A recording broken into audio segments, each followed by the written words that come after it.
Hello and welcome to this episode of the podcast. I thought it would be useful to talk about Keir and his deal, or more properly the UK deal with the EU or the EU deal with the UK, because it looks interesting. And I guess I'm posing a question. Is it a good deal or is it a bad deal? Is it all bad? Is it all good? Or is it somewhere in between? And to help us decipher, to figure out what may be going on, I want to play you some clips. And to begin, what we're going to do is we're going to listen to Keir and Keir's words in terms of his, or at least part of his understanding of what has taken place. And also we're going to be listening to some people from a podcast by the Telegraph. The podcast itself is 50 minutes long, 50 minutes long, and what I've done is I have just taken out some bits and pieces, some snippets. I will, in due course, when this recording is finished, the streaming has finished, I will put a link to that podcast in the description. It's very interesting, and I think there's quite a lot in it. I'm going to pick out some of what I consider to be the salient points. Anyway, to begin, let us have a listen and a look at Keir Starmer. Today we have struck this landmark deal with the EU. A new partnership between an independent Britain. And it's important that he says an independent Britain. You notice that? This language, none of it's by accident. Well, unless some of these politicians get caught off guard. And this isn't someone being caught off guard. And our allies in Europe. This is the first UK-EU summit. The first. It marks a new era in our relationship. And this deal is a win-win.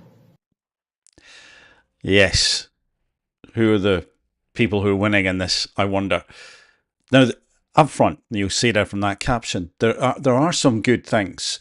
And I think it's worth pausing for a second to consider, for me, my own advice, which is that it's easy to look at something in an incredibly negative way. It's easy to get that filter on, because for quite a few people in the UK, they've absolutely switched off, not only from politics and politicians, but for a lot of folks, in particular Keir Starmer. And that can make things seem more bleak than they actually are, although I don't think they're great. And so when we look at things in a black and white emotional way, we can miss out the fact that, generally speaking, there are things around us and certainly things in terms of this deal which are not necessarily bad. However, I do think the direction of travel is, let's just call it, interesting. So what we're going to look at here is, as it says, this is James Crisp, the Europe editor for the Daily Telegraph, and we're going to initially listen to this snippet.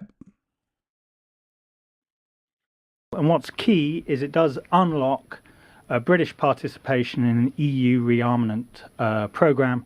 It means we can pitch for like 150 billion euros worth of joint procurement projects on defence, which not a bad thing when you're trying to increase defence spending. Okay, so there we go. Not a bad thing when you're trying to increase defence spending. And as I've suggested, some parts of this deal are not bad, as you might expect, because there's no way to avoid a mass fallout with the population unless you get some things in there that at least a few people agree with. And then, of course, I have to mention the fish. What about the fish? So let's hear what James says about this. I think the headline grabber is 12 years on fish. You know, arguably some people get less for murder. 12 years is treble what Britain was prepared to sign up for on Sunday. But we had a last-minute ambush in the dying hours of the summit. What the EU capitals demanded was that the deal on SPS, the Swiss-style veterinary deal, would have to be limited to the length of the fishing deal. Okay, now that was unacceptable to Britain. So they said, okay, fine, we'll remove that time limit. We won't tie the two things together, but in return, we want 12 years. And there was toing and froing, and then when it came to the crunch, Britain caved to that demand. So they caved to that demand, and notice what the EU did. They basically said, "Oh, this SPS thing, it's linked, but we can unlink it, and all you need to do is go for 12 years." And also notice that we heard the word ambush, and it is worth bearing in mind that the EU doesn't muck about, and they want what they want. And the EU will have done their homework. The EU will be very, very well aware that Keir is not popular. His government are not popular. And they will know that he has essentially walked to them, run to them to say, yeah, need a deal. We need help. And of course, there's a bit of quid quo pro going to happen anyway in any of these dealings, but they know that they're getting someone who is kind of desperate to do something, partly to bolster up his own credibility, but also partly because, well, I think this is where Keir wants to be. Maybe where you want to be. Other people don't want to be there, but it is worth bearing in mind that the EU are aware of this, and he's the person who's in, not necessarily doing all the negotiations, but has, one would presume, the casting vote. Let's listen to this. What did it get in return? It got the Swiss-style veterinary deal. Now, this is an agreement, which means that for the UK, it's an acronym salad when we're talking Brexit. It's always very difficult. But the UK will align with EU rules on plant and animal health, SPS rules. Now, that has got some advantages. It basically dramatically removes border checks, paperwork requirements. It means that British fresh sausages can be exported to Europe once again. There's been a ban since January the 1st, 2021, I think it is. Okay, so again, hurrah. That's great, sausages. But remember, we've just heard, according to at least one person who is pretty experienced in this area, he caved in. Or I should say, the UK caved. They got ambushed, they caved. It was something that, as far as we know, they didn't go in wanting to negotiate on, but we get this 12-year extension in terms of fish. And what do we get in return? Some things that are useful, but is that really a balanced agreement? Or, once more, do we have to filter this through the lens of they know that Keir is desperate to do something? And I believe this is part of his ideology anyway. Bivalve mollusks, your oysters, your clams, mussels, all of that can start going to Paris and the brasseries of Brussels once again. There's also good news in a way for Northern Ireland in that, it will remove a lot of those checks, and it paves the way to other sort of animal movement type deals, possibly a return to the EU pet passport, stuff like that. So, there is an improvement in trade, but at a cost of sovereignty. It makes us a rule taker. That's a really important phrase to bear in mind. It makes us a rule taker. And yeah, pet passports, the idea that we can export things and maybe there'll be food coming our way which is cheaper and it's different from what we're used to, so there's more choice and all that sort of stuff. These are not in of themselves bad things. I can see how they could be good things. But overall, the direction of travel, I believe, is interesting to say the least, because of, well, what was just said. Suddenly, we're the rule takers. And the EU, well, they're not shrinking violets. Let's listen on. Say we decided right here and now to boil a frog without it noticing. That probably wouldn't be broadcastable, but... Let me interject. So what James is alluding to there is this old tale that if you put a frog in water and it's room temperature or a little bit cold or whatever, the frog, of course, doesn't really mind. And gradually, I'm not going to spell the whole thing out because, again, algorithms, platforms, gradually you can increase that temperature and the frog doesn't notice. And then harm can come to the frog. In reality, it is suggested that that wouldn't actually happen at all. The frog would jump out. But it's an analogy. It's a metaphor. So what we're hearing here is that gradually, over time, things change.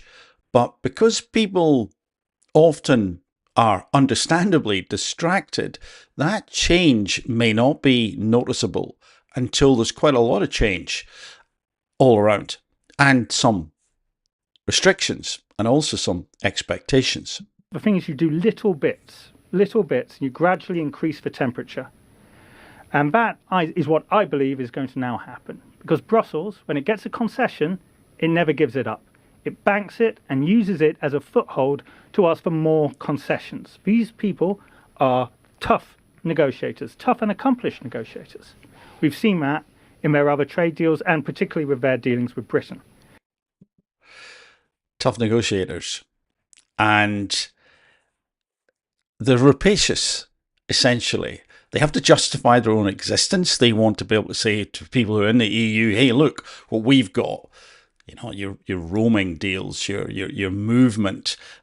You can now perhaps study more easily in the UK and visit London. And again, this is part of what's been discussed. And there's more discussions going to happen. We'll come back to that later on. And what I've put up there is this little phrase, weak negotiations because of a desire to be part of a big club. They know, as I've suggested already, they know that there are people in government who are desperate to be back in the EU proper. And because of that, and because they're rapacious, in my opinion, and because you have a group of people who need to justify their own existence, and because you have a group of people who, I think quite a few of them, I'll hazard a guess, like the idea of the power, like the idea of the position, like the idea of the authority. And to be fair to them, ideologically, they probably see that as a good thing. However, there are dangers with such a setup. Let's continue then with the next little bit of our clips. Idea with the first Brexit fishing deal was that once the 5 years elapsed, you go to yearly negotiations. That handed us some leverage. Fishing matters. Arguably, it matters more to Europe than it does to the British government. I mean, clearly, that is clearly the case because of what they've given away. You know, French fishermen will not put up with this sort of stuff. Absolutely, they would not put up with this sort of stuff. And again, what we're hearing there is really important. Essentially, this is really important to the EU. This is why they've gone after it. And what they want, they tend to get, particularly if faced with weakness. And because the UK have essentially agreed, it would seem that this is not as important to the UK.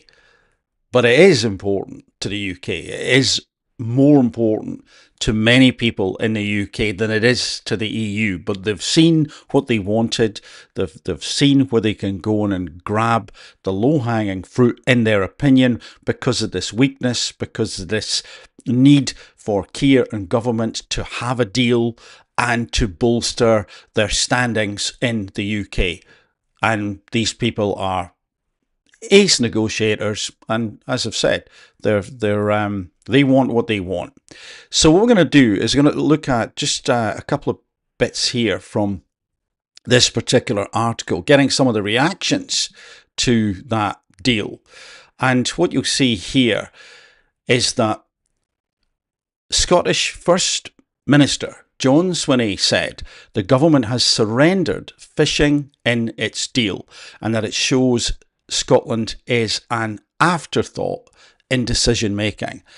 And this, quite rightly, will not go down well at all north of the border, away from Westminster.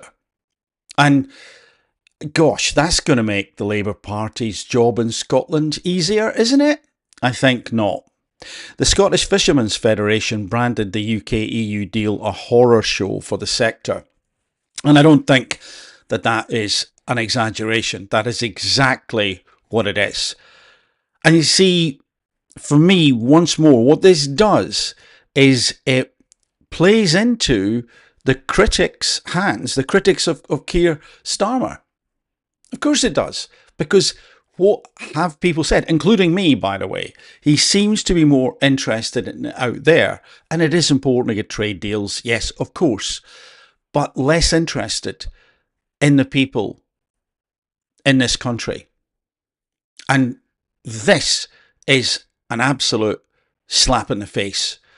And I just think, again, because of weakness, but also because of greed from Keir's team and government, particularly him, to get connected to the EU, to be part of that group and club again that he wants to be part of. And he's essentially given away something important, not good negotiation, but actually appalling in terms of the relationship between the government, his government, and a lot of the people in the UK. And it's not just in Scotland, it's parts of England as well. Horrible stuff, but there we go. The Conservatives criticised the agreement, with party leader Kemi Badenoch saying it made the UK a rule taker from Brussels once again, as we've already heard. Exactly that. And some people think that's great and have no problem with it, and a lot of people will have a big problem with it. Shadow Environment Secretary Victoria Atkins said the Prime Minister has just sunk the United Kingdom fishing industry. Former Prime Minister Boris Johnson said it was a total sellout of UK fisheries. And it's just got shades of the farmers. Oh, more negotiations are coming. I think the other issue will be, which, we've set up some new negotiations here, right? Because they couldn't get the deal done in time. So we've got these new negotiations, which are going to start at pace. They said at the press conference, they'll start at pace. Will Keir Starmer's red lines on youth mobility hold when his red lines on fishing hasn't? When it comes to a choice between economic growth and, this very sort of limited form of free movement, what's he going to pick? His choice is quite clear. He wants to get the deals done because he believes that these deals are in the national interest. So he will make concessions on youth mobility. There are more concessions to come. There are more concessions to come, that there's more negotiation to go on. But again, the language, there are more concessions to come is important. And what will Keir concede to the mobility that was being discussed there? This idea that with people having more access, the ingress and egress of people between EU countries now, probably, possibly, including the UK. It happens already, of course, but the ease of it. So this direction of travel again, the concessions, Keir conceding because James said there, essentially, because he thinks it's good for the country. I think it fits with where he wants to be, with his ideology, as I've said, which is very difficult to pin down. I don't think it's necessarily the EU. I think it is about Keir looking outwards and interacting outwards because he is more interested in that world stage, it would seem, and less interested, and I've said this for a while, and I'm not the only person, in the population in this country. Again, that slap in the face. The farmers, the waspy women, the pensioners. I mean, it goes on and on and on. So what didn't the UK ask for? But what there isn't in this deal, and was not even asked for, as far as I can tell, in the negotiations, is a deal to send channel migrants back to France, which Emmanuel Macron says needs to be done at an EU level. Yeah. You know, and that does not exist, right? And people say, well, that's not part of the negotiations. Well, it should be part of the negotiations, you know. It should be part of the negotiations. We're going to hear from Boris Johnson's EU negotiator, Lord David Frost, in a moment or two. But have a think about that Macron is saying, yeah, well, that's got to be decided, what happens in terms of, people movement and illegal migrants and all that. That's going to be done at an EU level. And then it's not mentioned. Why is it not mentioned? Partly because no one really seems to be able to sort this issue, or at least this government doesn't seem to be on top of it. The last government were not either. Again, to be fair, when does this get dealt with?